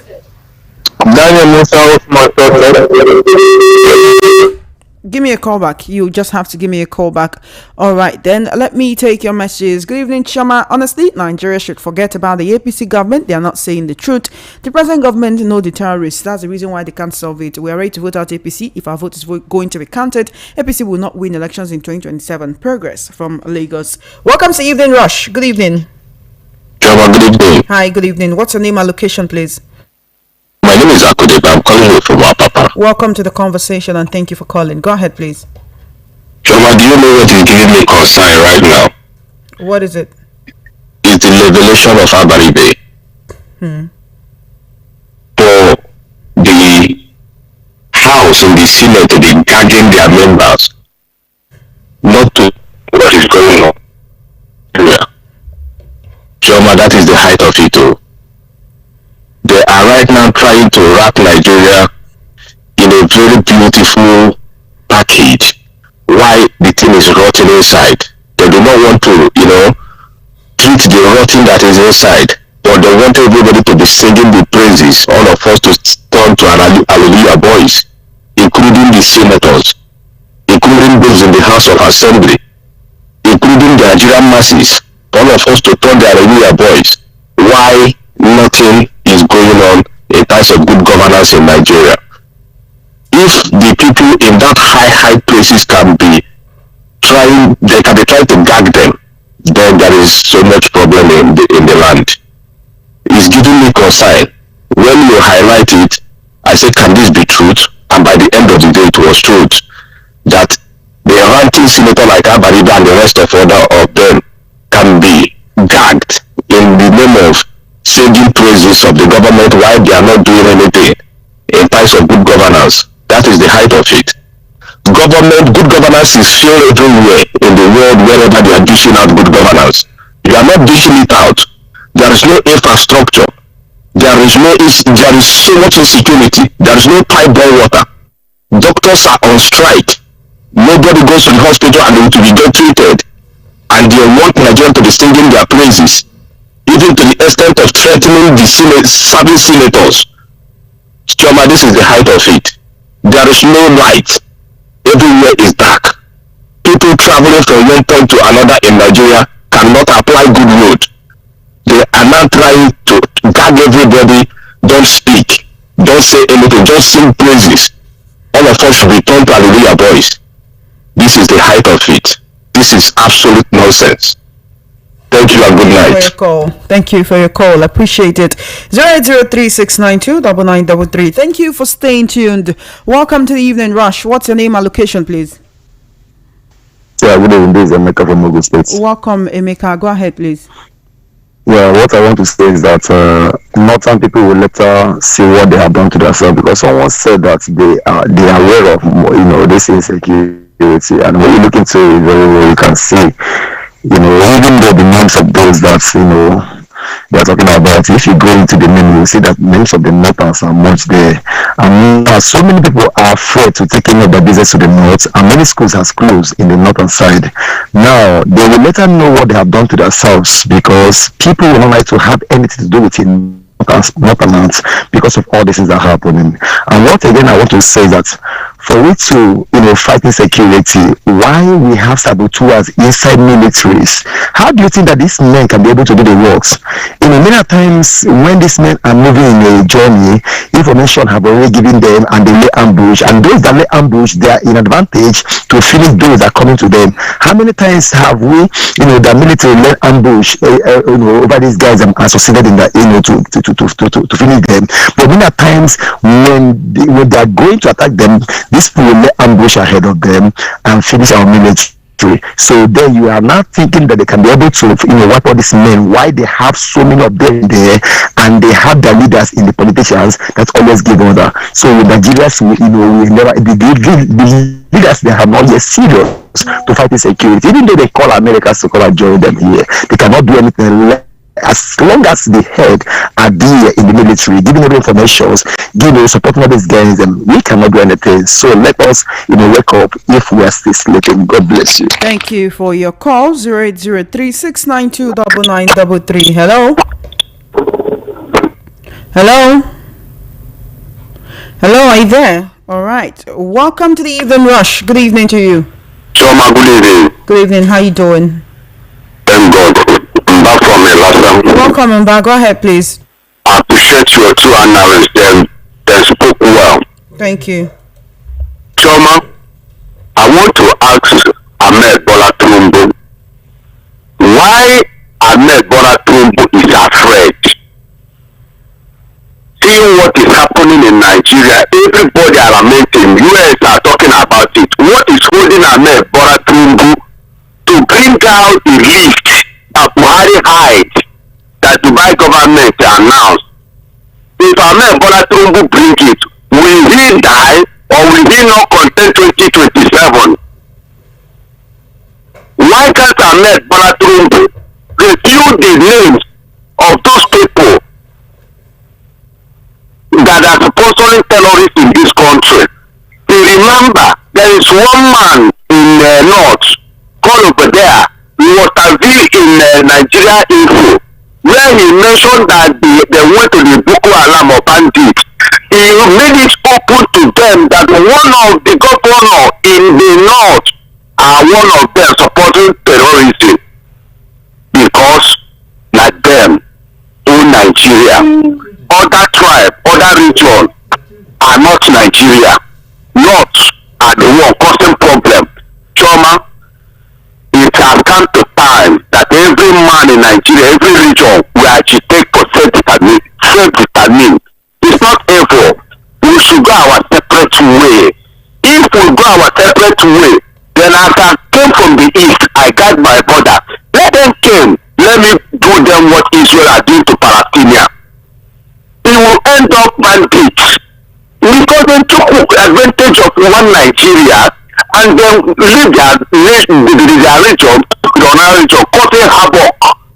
And today everybody are painting truth to black, painting truth to black.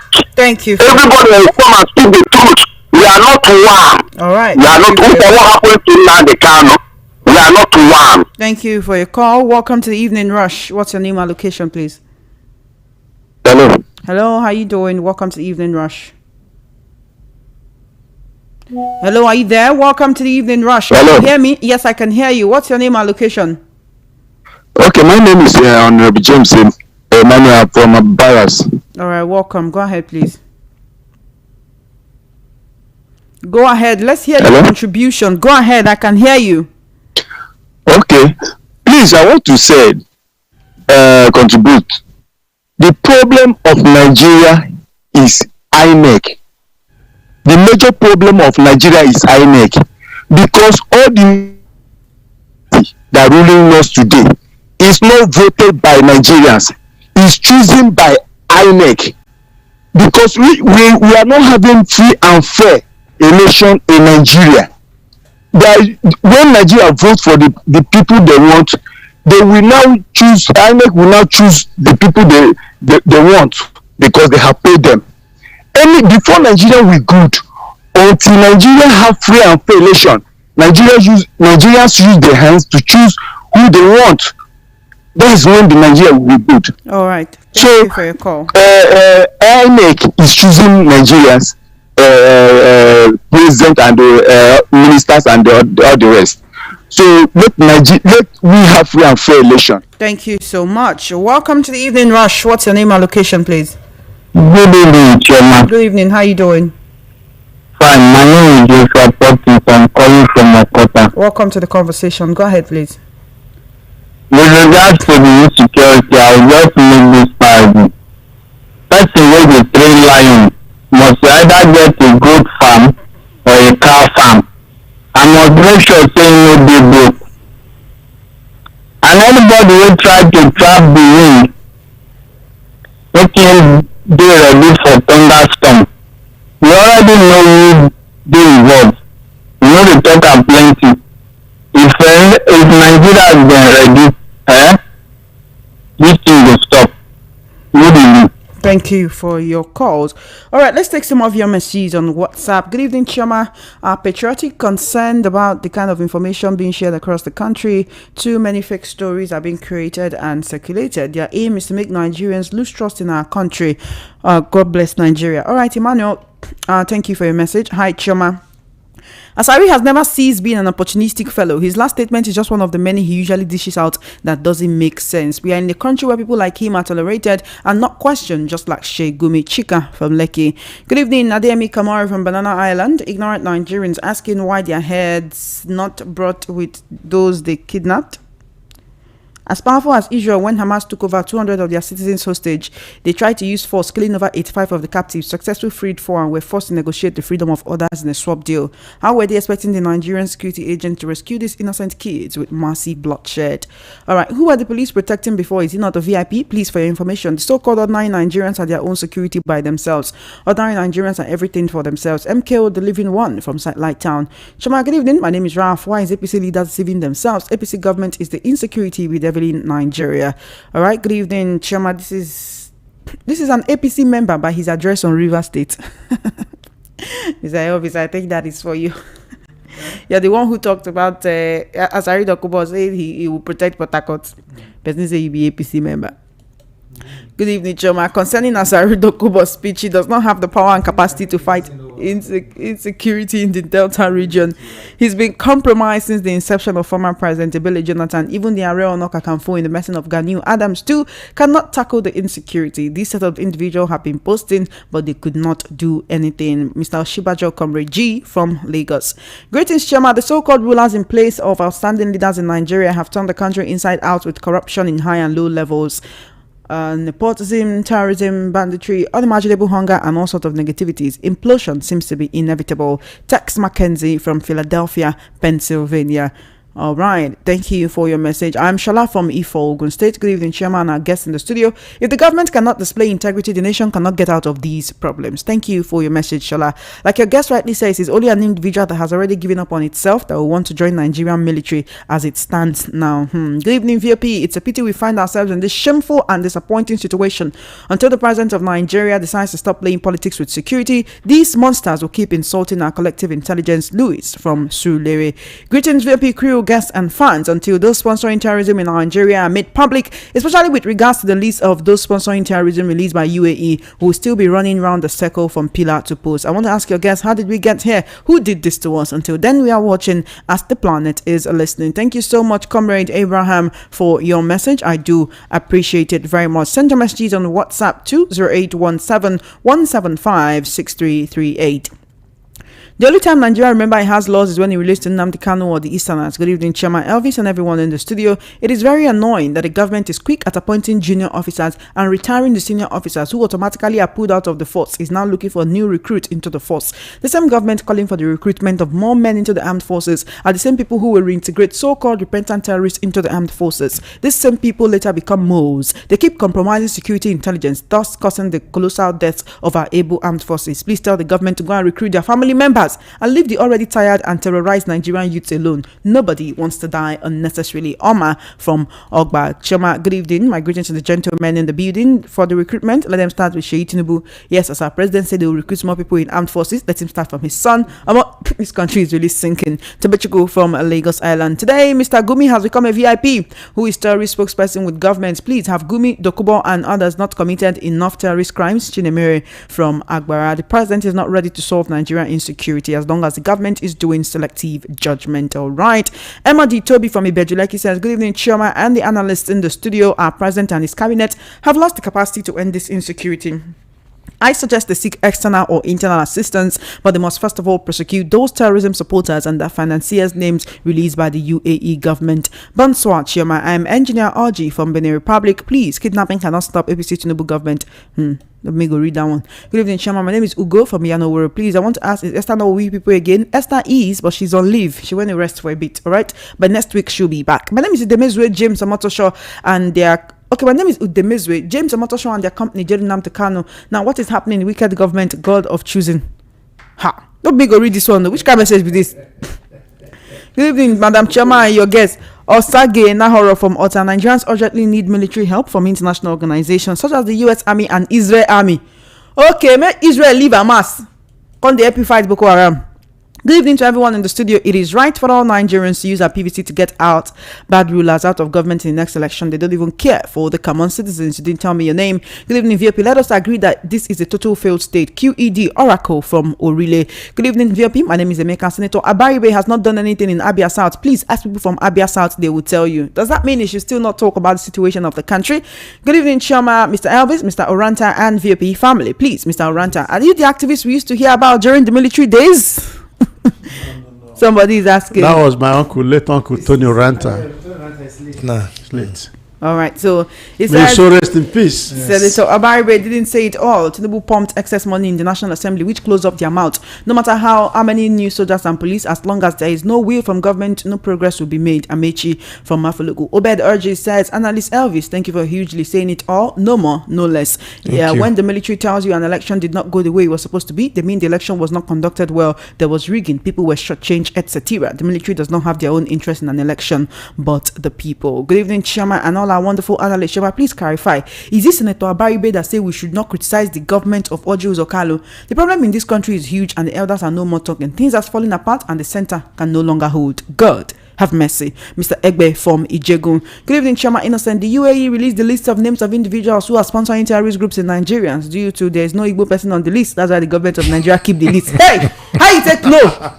It's true. How you take no, Mr. Oranta? It's true. Do you know the names? 400 names on the list. There is no Igbo man in that list. If there was, they would have. Mr. Oranta, let's not take this in another way. Good evening, guests in the house. Bandits and terrorists are on rampage because a child that the father sent to steal will use leg to break the door of his victim. Bandits and terrorists have their fathers in the government, so who can stop them? Tony, you didn't tell me where you're writing from. Good evening, Chioma. Nigeria is a secular country. Why do we use two laws, which is Sharia and Nigerian Constitution? Please let the federal government stop making use of Sharia law enforcement completely. Well, that's only enforcement in some states in the north. Ushe from Ayetoro, thank you for your message. Good evening, Chioma and the guests. It's unfortunate that the federal government cannot confront bandits. Rather, they keep on negotiating with them. On withdrawal of police from VIPs, it is a welcome development, hoping that security emergency declaration by PBAT will yield the desired result. May God help Nigeria. Online chief from Ayobo. All right, thank you for your message. Okay. Chairman, good evening. Well done. I want to ask, where are the bandits getting the uniform? I believe that army issue it. You believe that army issue uniform to who?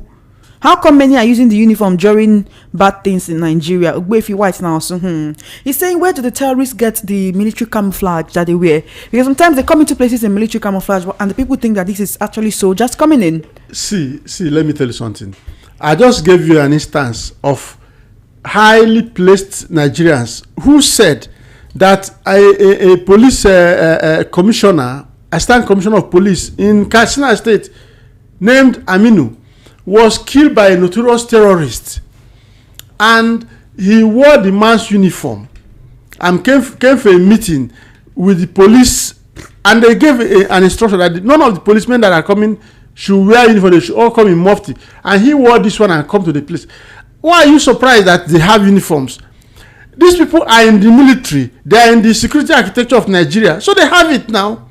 They are the top echelon. Is it not a military man that told us that told Nigerians that they should stop, communities should stop defending themselves? So these people are there. They are heavily infiltrated into the system. They are part of the system. In fact, they are leading the system. We have serious problems on our hands. We're still taking your message right here on the Evening Rush. Good evening, Madam Choma. I want you to just believe what your guests are saying. If time is not taken, all this said will come to pass. People governing us are taking us for granted. It's very dangerous. That message is from Ugochukwu. Choma, truth is that the president never prepared for governance. That's why he's finding it difficult to fight insecurity. John from Ijaniki. It's obvious. Did he campaign? He told Nigerians that it's his turn. Local. So this man never told us that he was coming to do anything.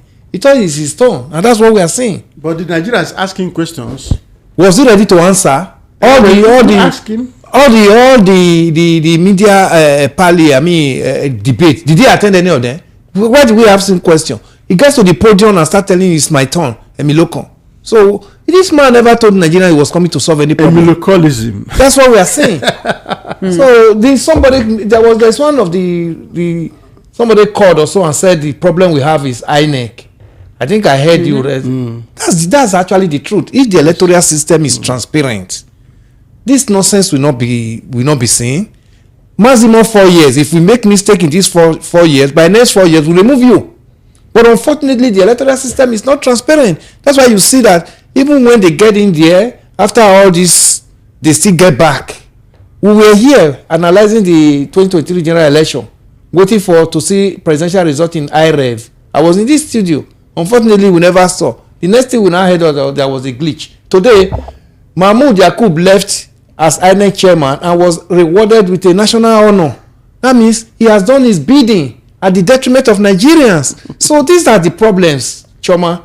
So if we have a transparent electoral system with all the billions that were sunk in 2023 general election, billions, because we were waiting to see, IRF will work. Everybody, then the collation system where we normally have problem in our electoral system is no longer going to be done manually. Everybody was happy. At the end of the day, one man came and made a pronouncement that there was a glitch. All right. And ended it. Someone is asking, Jerry from Yaba says, Choma, is there coup in Guinea? Really? Yes, we're getting reports that there's a coup in Guinea-Bissau. Good evening, Choma, your two gentlemen. I appreciate you guys. Any day Tinubu announced the 400 names who are sponsor of terrorists in Nigeria, he will be removed from power. Kelvin Anya from Peria Estates. Now you want to remove him. All right, this person said, I've said it and I'll say it again. Nigeria is under siege from 3 elements: the bandits, the terrorists, and the Nigerian government. Sam from Satellite Town. Good evening, Chama. Anyone that wants to be a sacrificial lamb can get themselves recruited into the police and army. Nigeria is not worth dying for. Let politicians continue. Everybody go chop breakfast. Good evening. The reason why terrorists are owning firearms is because most of the container coming through our harbors are not properly checked because order comes from Abuja. Sonny, we have customs, we have all the security paraphernalia in the port. Are they not there? All right, good evening. All Senator Einaya is actually mocking the present government. Good evening. Sorry, I will digress. Do you know that Enugu State Governor's defection to APC has undertones? PDP didn't win the last election. Labour Party, while at the court, what did the judge rule? And that was when defection was negotiated. And past strokes from Ajegunle. Well, you could have also pitched in on the current conversation. Good evening, Chairman and the guest in the studio. My advice to Mr. President is to tell himself, legislators, state governors, the senior judiciary officers, and the vice president to bring God is not children to join the military so that they will fight Boko Haram and bandits. Tinubu will spend 50 years and things will get worse. Mayor from Ikotu, thank you. Good evening, Chairman. It seems to appear that majority of the people from South East believe that APC is a party, is a devilish party and brought pains to the country. They detest APC. Of course, APC is aware of this and may never present anyone from that region as its presidential candidate in this political dispensation, since the majority in the region will not vote for the party. However, this is unlike the Yoruba that lay emphasis on individuals rather than political parties. Hence, APC can always take its presidential candidates from both Southwest and South-South, where there's an assurance of getting large votes. So it amuses me when people from this region are blaming APC for marginalization. Daily from Ikorodu. Can I come in here? Yeah, for a minute. You see, let's not just use one brush in painting all the walls. We are talking about reality. What has happened in the last 10 years that APC have ruled Nigeria? What have we seen? If the person that is talking, do you go and buy fuel? Do you have a special place you buy fuel? Fuel was around 190 naira, less than 200 naira. Today we are paying 900 and something naira for fuel. How much do you pay for NEPA? How much all the taxes they are doing?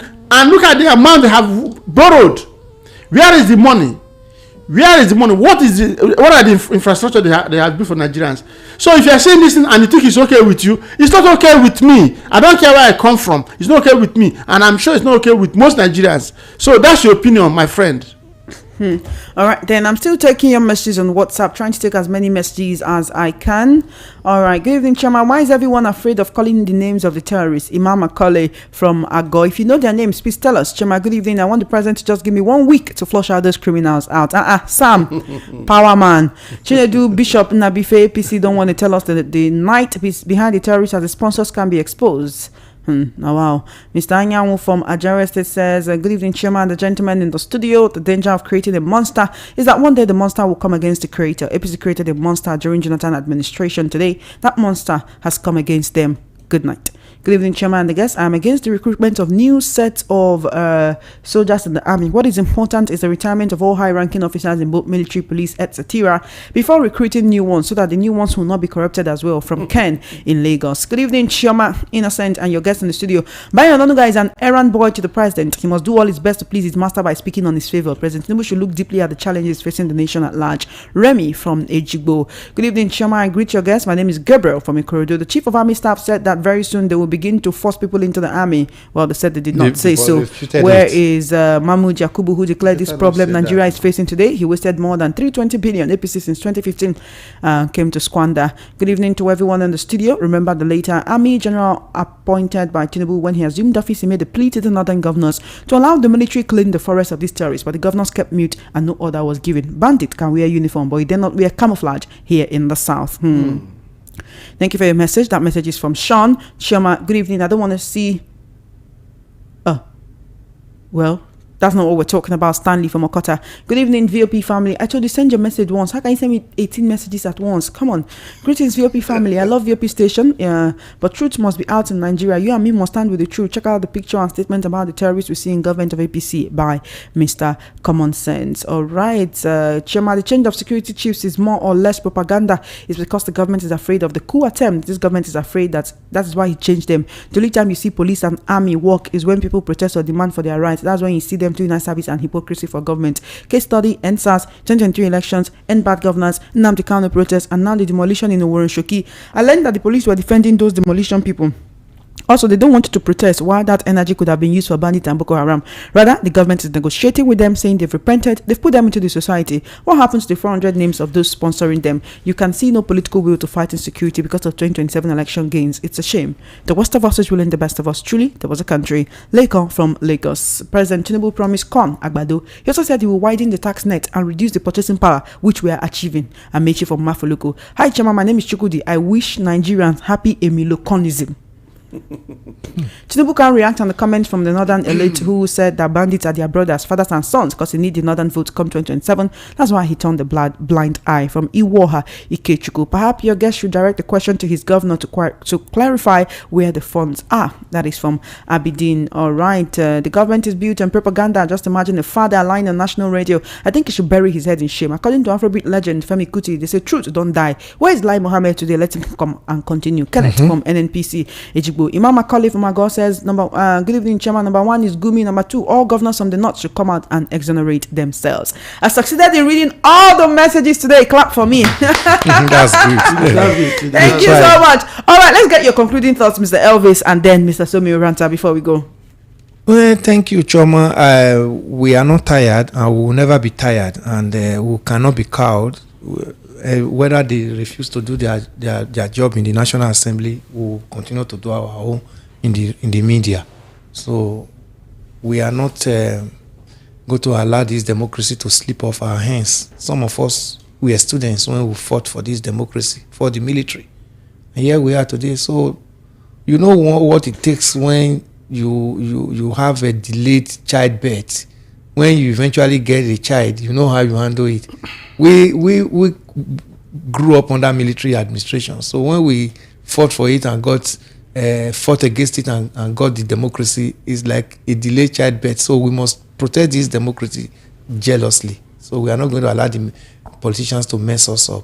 I'm speaking from the angle of the people that owns the democracy. Thank you. All right, let's get your concluding thoughts, Mr. Somi Oranta. Yes, you see, the same monkey sabi jump from tree to tree.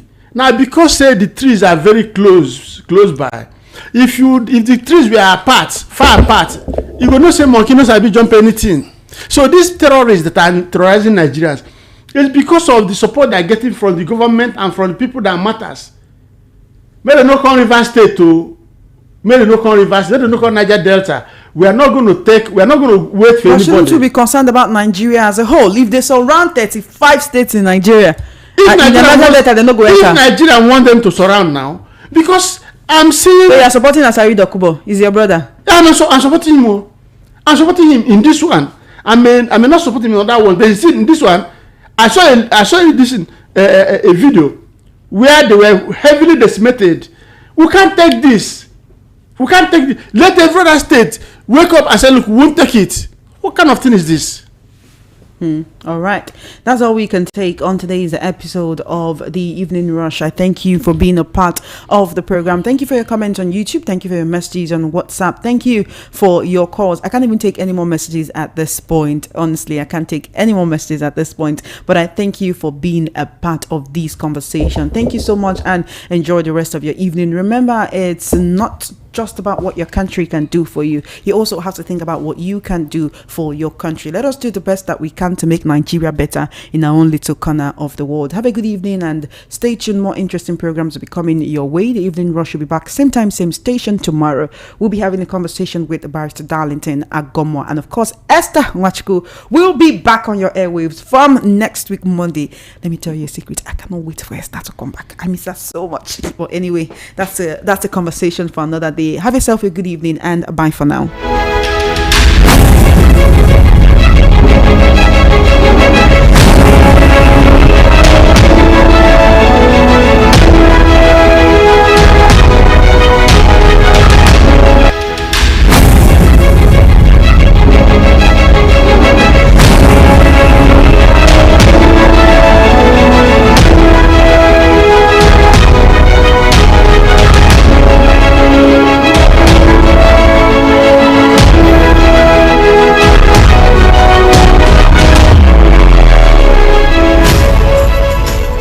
Good day, my people. How they go. God go do good for us. Now Kudos Homes Limited carry me come say make I come tell you now how you go become landlord landladies. Now Christmas and New Year promo then carry come. We get 20% on top of them land where they for Omu Ketu Ekpe Kudos Heritage Phase 1 where we they sell for 3.5 million naira before. Now as we don comot 20% discount, e become 2.8 million. Kudos Heritage Phase 2 Omu Ketu Ekpe na 2.5 million naira we dey sell am before. As we comot 20% discount, e don become 2 million naira. Kudos Town Ishiwo Ekpe na 1.5 million naira we dey sell am now. As we don comot 20% discount, e become 1.2 million. Na this number you go sama 090 5904 7514 090 5904 7514. Make I call am again 090 5904 7514. For this Christmas and New Year promo, either make you collect